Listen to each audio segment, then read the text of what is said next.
وصیت 23. خداوند مشکلات را برطرف می نماید.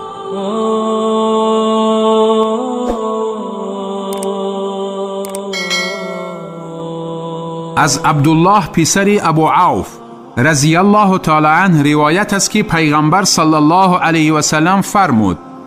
شخص حاجت و مشکلی به خداوند و یا نزد بنده داشته باشد،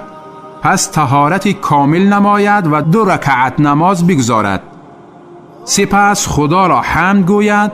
و به پیغمبر صلی الله علیه و سلم صلوات گوید و بگوید: لا اله الا الله الحلیم الکریم،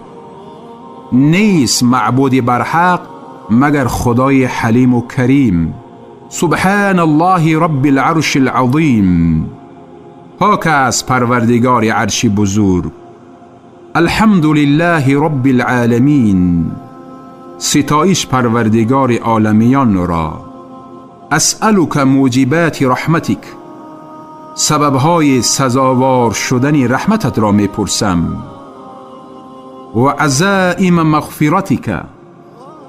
آرزوی مغفرتت را می پرسم،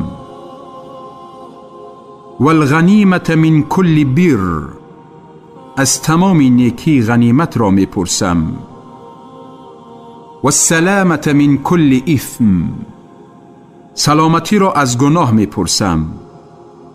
لا تدع ذنبا الا غفرته،